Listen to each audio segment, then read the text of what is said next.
and us to be able to understand who are the critical people that we need to influence, to talk to urge, to pay attention and do the right thing.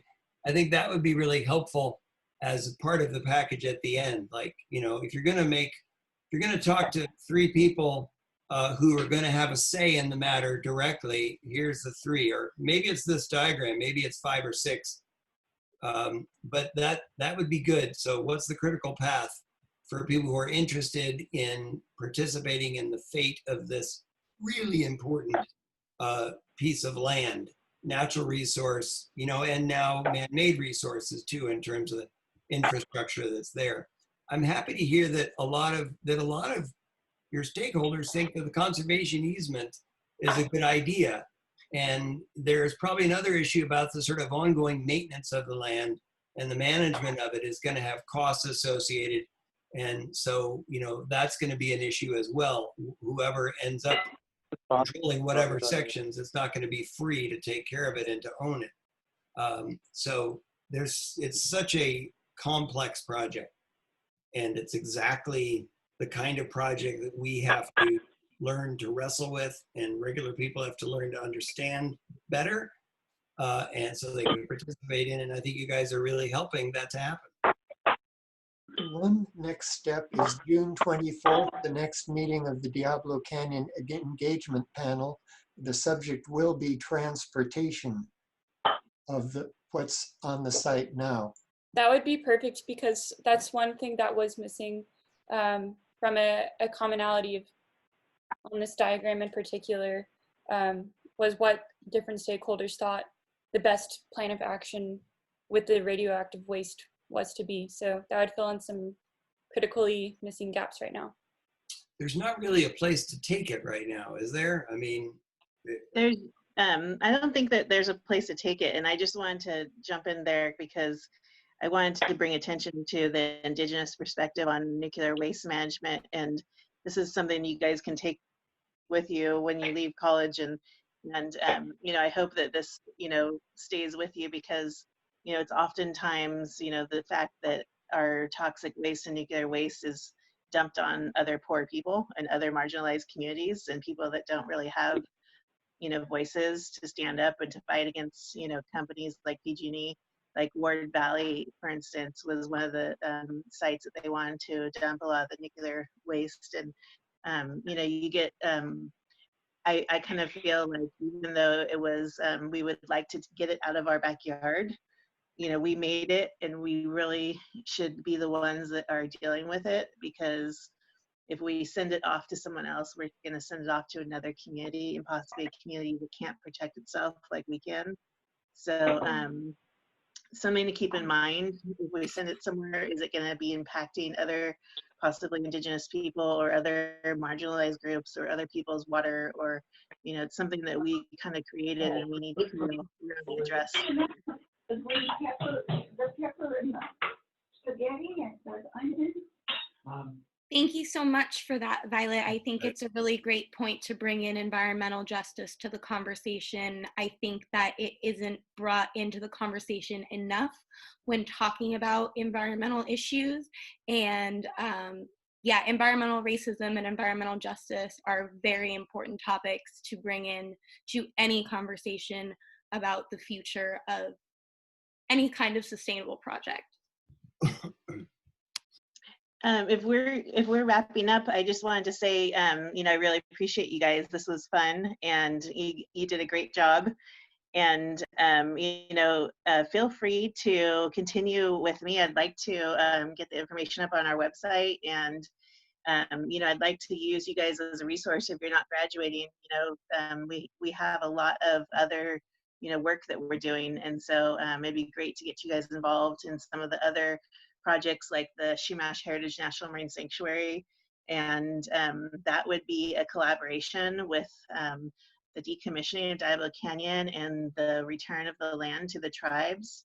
It'd be great to see area P, which is the industrial area, be repurposed into like scientific research with Cal Poly and other colleges to work on, you know, renewable energy and to work on marine sciences and I'd like to see the Native people be able to have income and education and stuff. They're not related to like casinos and things like that. It'd be great to see the Indigenous community get into renewable energy and sustainability through this type of repurposing and revisioning of the land.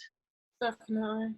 I'm also working on this project for my senior thesis, so I would love to stay in contact with you over the next 6 months or so. Absolutely. Does everyone, I think Jennifer is the one I've been talking to, but feel free to share my info with anybody else. Yeah, I definitely will. Thank you. Yeah, I'm hoping all of the contact info for everyone you've talked to and all the groups will be in your posterity packet. I'm sure it is, but I'm just saying that to make sure. Absolutely, it will be in that for sure, and that will be distributed to all our stakeholders. So yes, Violet, we would love to be involved. I know I'm only here for a little bit longer, but any way that we can support you, I think this is a really crucial time in history right now, in general, but also with this project. Yeah. The Dancing Silver Owl is also fine with being in touch, and that's my email, dancingsilverowl@gmail.com. Beautiful. Thank you, Eric. Thanks, Eric, for being here. Thank you for being here. Violet, I have a question for you. I know that you had mentioned that you want to repurpose the facilities around the power plant in Parcel P. How do you feel about the hazardous waste right there, like just so close to? Well, we have to keep in perspective, and I may not look like it, but I am a licensed HAZWOPER worker, and there are hundreds and hundreds of thousands of people that have been trained that go in and out of that facility, that work in those units, that don't work in contamination. They work around those buildings. There's educators and scientific researchers, and there's cafeteria workers, and there's all kinds of people that are just regular people that work around that area that are not in the contamination zone. Okay. And so all those buildings are not, I mean, you may think that because their proximity that they're dangerous, but they're not necessarily dangerous to work in. There's no contamination. And, same goes for the desalinization plant. I think that they can make about 1 million gallons of fresh water a day, and that is not being used by anybody. And I know you guys know the, with the drought here on the coast and some of the communities like Avila and Cambria and different communities like Morro Bay that face extreme droughts, that water could be utilized in other communities if it was re-piped through, through the land, through the roads there. So I think there's a lot of potential, and that industrial complex is not what they would consider contaminated. So it's totally safe. You can take a field trip out there. You can go through class. You don't have to have any special training.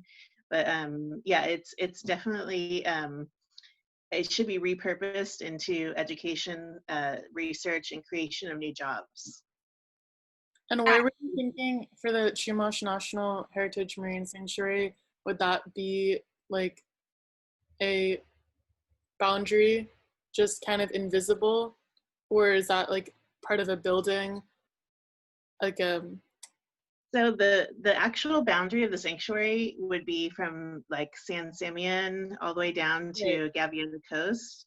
And I was thinking that like the headquarters for the scientific research for NOAA and for their vessels could be at the port there, because they do have a fairly deep water pier there where they can bring in large shipping vessels and stuff there. And we may as well reuse it, especially even for the wind research and the wind energy and all that stuff that we're talking about. They do have a nice port there at the reactors there, and that is not a contamination area. So even though we kind of joke about the nuclear plant being unsafe, San Onofre is right on the beach.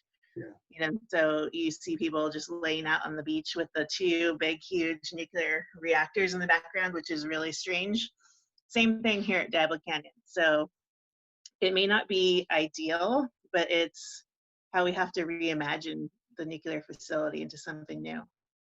Yeah, and I just want to jump in and clarify real quick because on my infographic, those 2 security buffers or those 2 safety buffers, those were more for security. So those were more for what would not be allowed to be trails, what would not be allowed to be openly, publicly accessible for security purposes, just to make sure that any nuclear waste is we're making sure that we're keeping it locked down and safe and that not just anybody could access it. So it was more of a security buffer rather than an immediate safety buffer, because exactly like Violet was saying, a lot of the buildings don't have, like, it's not radiating radioactivity, it's just for security. I did have a follow-up question. So you're saying you'd support a desalination plant here? They actually have one there already. Okay, so I guess sort of on the lines of what Bruce was saying, with birds and windmills. So if I'm thinking correctly, the desal plant produces quite a lot of heat pollution for the water, but maybe it's like more worth it to have like clean, accessible water than for that. It's part of the regulation, the federal regulation for the nuclear facility. If you remember the explosion at Fukushima, Fukushima, right? Yeah. Remember how they had to have a certain amount of water to put in those tanks so that the cooling tanks didn't keep exploding? It's a requirement for those cooling tanks so that the reactors don't overheat. So they're required to produce, I think, 1 million gallons of water as a standby in case of a meltdown. Okay. So it's part of, it's not like optional. It's in there as a requirement to operate the facility. Once the facility is shut down, that's still there. And it's, desalination plants are not the best environmentally, friendly, but they are another option, something that we have as part of our tool belt that we use in case of emergencies or in case, of a lack thereof of fire and, safety precautions. Gotcha. Cool. Thanks. Thanks again, you guys. I'm exiting to another EDES 408 presentation, but I so much appreciate it. I wish I could stay and hang out and talk some more. Thank you. Thank you, Jonathan. Thank you for joining us. Jonathan. All right, does anybody have any other questions, possibly Margaret or anybody else? No, I'm good. You guys did a great job. I learned a lot. Thank you very much for inviting me. Yeah, thank you so much for attending on short notice too. I think one of the first milestones relative to the county and its participation in this is going to be scoping for the environmental impact report. And from what I've been given to understand, that will probably be happening about the beginning of 2021. And I think your work is critically important for pulling together so many threads of the issues that need to be considered and thought of, because scoping is basically when we of the public make sure that they throw everything into the hopper that needs genuine environmental review so that it doesn't get forgotten, left behind, or taken for granted, so that environmental impacts get mitigated. What Violet was saying about environmental justice, one of the most important things that CEQA and NEPA do is require mitigation of impacts instead of simply making a disadvantaged community suffer the injustice of the pollution that someone else benefits from. The requirement to mitigate in all ways feasible is essentially an environmental justice requirement. It's justice to people, it's justice to other species, and it's justice to those who inhabit the future. Well, thank you all so much for coming. If that is all, then we can go ahead and say a wonderful good evening. Okay, I'm going to sign off. Enjoy Thanks, a balmy guys. summer Thank you so much. evening. Bye bye. Thank you. Thank you. Bye. Thank you so much. Thank you. Thank you. Love.